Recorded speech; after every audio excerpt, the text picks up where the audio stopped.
जय भीम साथियों। तारीख थी 1 जनवरी 1818। जगह थी भीमा कोरेगांव, पुणे। यह वह दिन था जिसने इतिहास की धारा को बदल कर रख दिया। उस दिन एक तरफ थी पेशवा बाजीराव द्वितीय की विशाल सेना, 28,000 से भी अधिक सैनिक, जिनमें पैदल सैनिक, घुड़सवार और तीरंदाजों की तगड़ी टुकड़ियां शामिल थीं। एक ऐसी सेना जिसे देखकर दुश्मन का दिल कांप जाए। दूसरी ओर थी ब्रिटिश आर्मी, लेकिन यह महज ब्रिटिश आर्मी नहीं थी।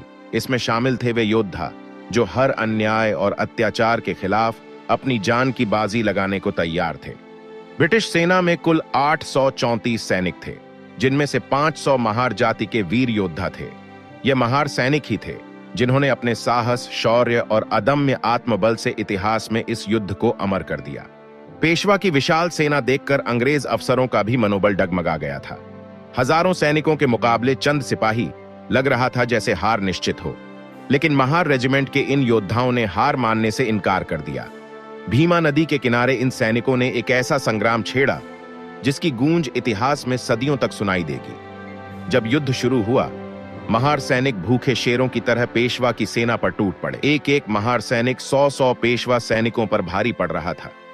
उनका साहस, उनकी शक्ति और उनका आत्मविश्वास पेशवा की सेना पर कहर बनकर टूटा। दिन भर युद्ध चला। हर हमला, हर वार महार सैनिकों के हौसले को और ऊंचा कर रहा था। आखिरकार रात होते होते पेशवा की सेना का मनोबल पूरी तरह टूट गया। वह विशाल सेना जो कभी अजेय मानी जाती थी, घुटनों पर आ चुकी थी। यह जीत सिर्फ एक युद्ध की जीत नहीं थी। यह अन्याय, भेदभाव और अत्याचार के खिलाफ समानता और आत्मसम्मान की जीत थी। भीमा कोरेगांव की इस जीत ने न केवल महार रेजिमेंट की बहादुरी को अमर कर दिया, बल्कि यह लड़ाई दबे कुचले वर्गों के आत्मसम्मान और स्वाभिमान की प्रतीक बन गई। 1 जनवरी 1818 का दिन भारतीय इतिहास में साहस और अदम्यता की मिसाल के रूप में दर्ज है। यह वह दिन था जब मुट्ठी भर महार सैनिकों ने हजारों की पेशवा सेना को पराजित किया। इस घटना ने पुणे जिले के भीमा कोरेगांव को इतिहास और दुनिया के नक्शे पर एक विशेष पहचान दी। इस महान युद्ध के बाद अंग्रेजों ने महार सैनिकों के असाधारण साहस को सम्मानित करने के लिए भीमा कोरेगांव में एक युद्ध स्मारक का निर्माण कराया। इस स्मारक पर उन महार सैनिकों के नाम दर्ज हैं जिन्होंने इस संघर्ष में अपना अदम्य साहस दिखाया और इतिहास रच दिया।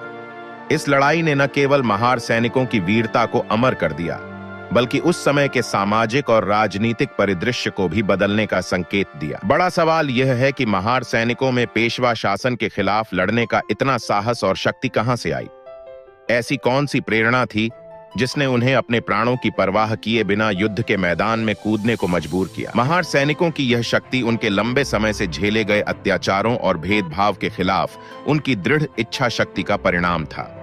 19वीं शताब्दी में पेशवा शासन भारतीय इतिहास के सबसे क्रूरतम और अमानवीय कालों में से एक था।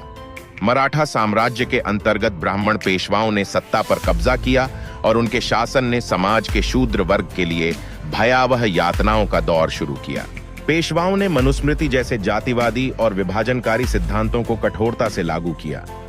समाज में शूद्रों की स्थिति इतनी दयनीय बना दी गई कि उनके लिए सामान्य जीवन जीना भी कठिन हो गया।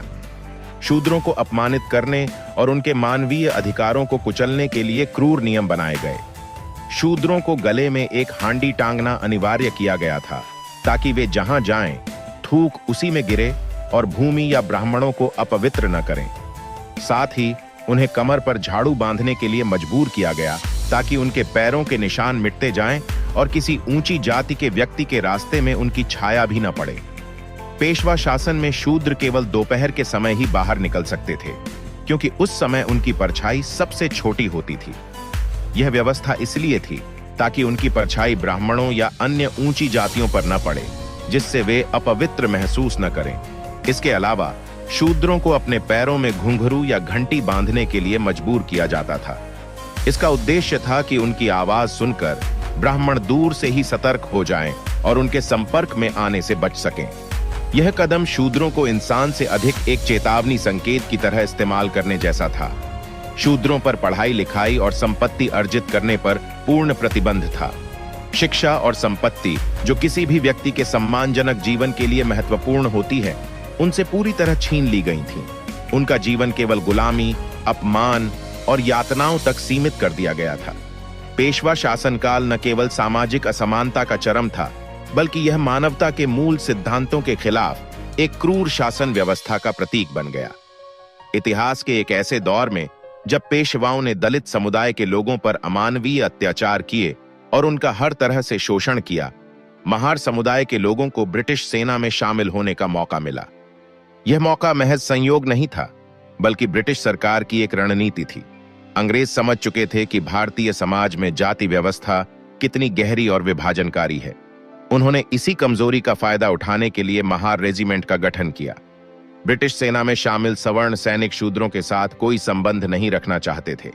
ऐसे में महार समुदाय के लिए अलग से रेजिमेंट बनाई गई। महारों के दिलों में पेशवा साम्राज्य के अत्याचारों के खिलाफ गुस्सा भरा हुआ था।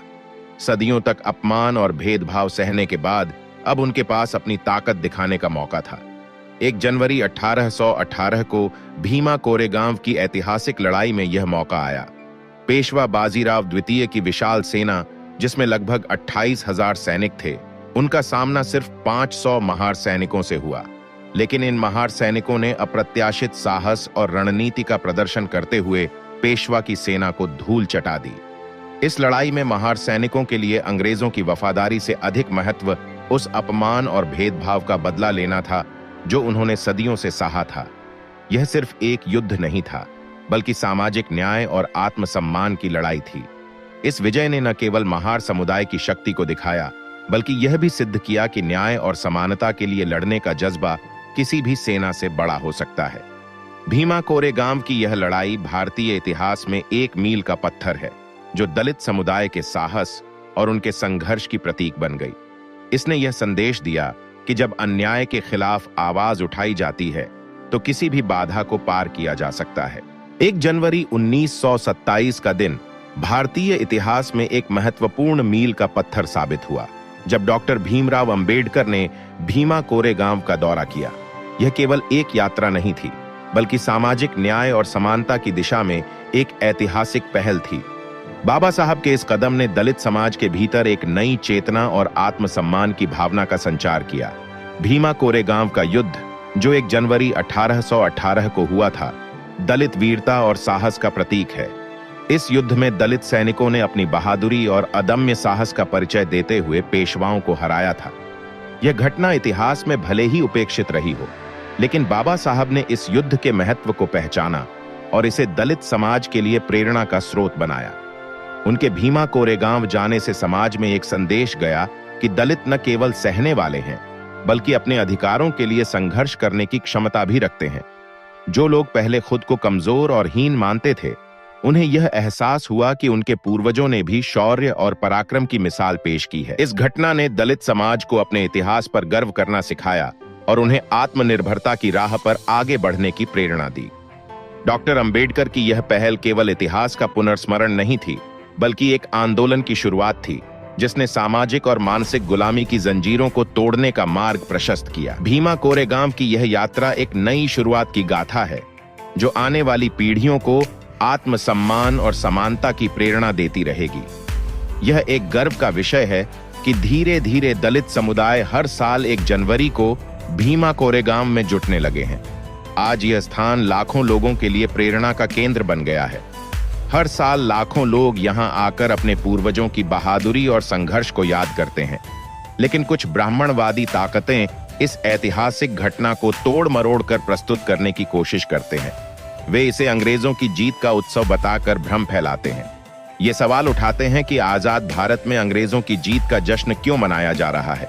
इन सवालों के जरिए मनुवादी मीडिया और ब्राह्मणवादी मानसिकता के लोग भीमा कोरेगांव की ऐतिहासिक लड़ाई को अंग्रेजों की लड़ाई साबित करने की साजिश रचते हैं। असलियत यह है कि भीमा कोरेगांव की लड़ाई अंग्रेजों की नहीं, बल्कि पेशवाओं के खिलाफ महार समुदाय के गुस्से और साहस की जीत थी। यह लड़ाई उन अत्याचारों के खिलाफ थी जो पेशवाओं द्वारा दलित समाज पर किए गए थे। यह संघर्ष उनके आत्मसम्मान और अधिकारों के लिए था और इस लड़ाई ने दलित समाज को एक नई दिशा दी। दोस्तों, उम्मीद है कि यह जानकारी आपको पसंद आई होगी। यदि आप ऐसी और भी ज्ञानवर्धक वीडियो देखना चाहते हैं तो हमारे YouTube चैनल को सब्सक्राइब जरूर करें। वीडियो को पूरा देखने के लिए धन्यवाद। फिर मिलते हैं अगली वीडियो में। तब तक के लिए जय भीम, जय भारत।